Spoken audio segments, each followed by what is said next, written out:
మీకు తెలుసు కదండి ప్రతి విషయము. నేను ఏ ఐటెం అయినా సరే పెసరపప్పు మా వారు తినడానికి నేను ప్రతి ఐటెంని కందిపప్పుతో ట్రై చేస్తానండి. ఫస్ట్ అయితే కనుక నేను ట్రై చేశాను, బాగుంటే మళ్ళీ నేను చేసి ఇవే చేస్తానండి. దీనికైతే కనుక కొబ్బరి మిక్స్ చేయాల్సి ఉంటుంది, ఎందుకంటే పెసరపప్పులో కాదండి కందిపప్పు కొంచెం డిఫరెంట్ టేస్ట్ ఉంటుంది. అది కొంచెం మరీ అంత టేస్ట్ అయితే ఉండదు, పెసరపప్పు ఎక్కువ టేస్ట్ ఉంటుంది. అందువల్ల కొబ్బరి వేస్తే పెసరపప్పుతో చేసిన దానికంటే ఇంకా ఎక్కువ టేస్ట్ అయితే వస్తాయి. కాకపోతే చిన్న మైనస్ అండి, కొంచెం బ్లాక్గా వస్తాయి. పెసరపప్పుతో చేసినవి చాలా ఎక్కువసేపు వేగిన కలర్ అయితే అవి పసుపుగా కనిపిస్తాయి. కానీ ఇవైతే కనుక ఎక్కువ మాడినా సరే టేస్ట్ బాగుంటుంది, కానీ కలర్ కొంచెం బ్రౌన్గా వస్తాయండి. కాకపోతే మనం వేయించేటప్పుడు సిమ్లో వేయించుకుంటే చాలా గోల్డెన్ కలర్ వస్తాయండి. మనం వేయించడంలో దీంతలుగా అందం అనేది ఆధారపడి ఉంటుందండి. అంటే రుచి ఎలాగో ఉంటుంది, కానీ అందం కూడా మనం చూసుకోవాలి కదా. ప్రతి ఐటము డెకరేషన్ అనేది మనము చూసుకోవాలి. దీనికి ముందుగా అయితే కనుక పంచదారతోనే చేసుకుంటే బెస్ట్. మరి బెల్లంతో చేస్తే ఇంకా బ్లాక్ అయిపోతాయి. అందువల్ల పంచదార పాకం తీసి అందులో కొబ్బరి వేస్తానండి. కొబ్బరి ముందుగా కొంచెం వేయిస్తానండి. నేతిలో వేయించినవి పంచదార పాకంలో కొబ్బరిని వేసేసి కొంచెము వేస్తానండి, అంటే పాకంలో వేస్తానండి. పాకం అయ్యాక కొంచెం మీడియం పాకం రాగానే అందులో ఈ నానబెట్టి మిక్సీ చేసిన కందిపప్పు మిశ్రమాన్ని అందులో వేస్తానండి. అంటే ముందుగా కందిపప్పును నానబెట్టి మిక్సీ చేసుకోవాలంటే అందులో వేయాలండి.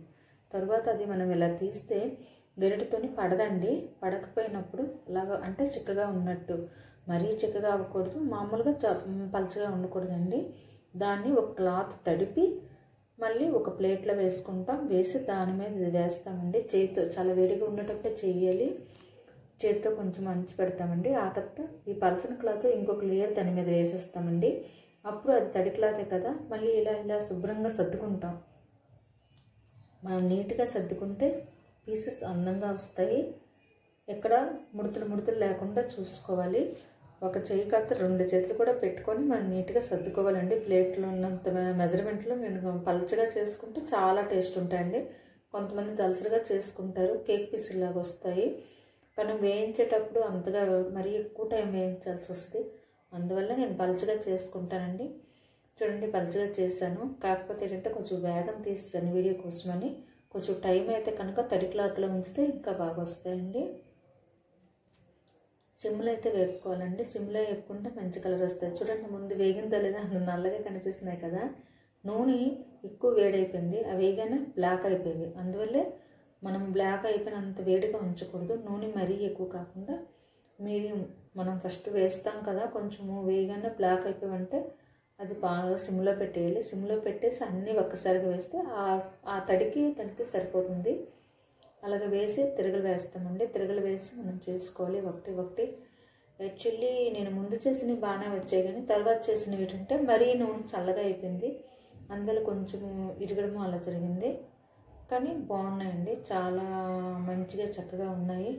కొంచెం ఎందుకు ఇరిగాయి అంటే నేను తొందరగా చేయాలి, వీడియో చేయాలనే ఉద్దేశం మీద తడి క్లాత్లో పెట్టింది కాసేపు కూడా ఉంచకుండా కట్ చేసి పెట్టేశానండి. అందువల్ల కొంచెం ఇరిగాయి, కానీ లేకపోతే మంచిగా చేస్తాను. నేను ఫస్ట్ టైం చేసిన చాలా బాగా వచ్చాయి, కానీ అప్పుడు నేను వీడియో చేయలేదు. ట్రై చేయండి.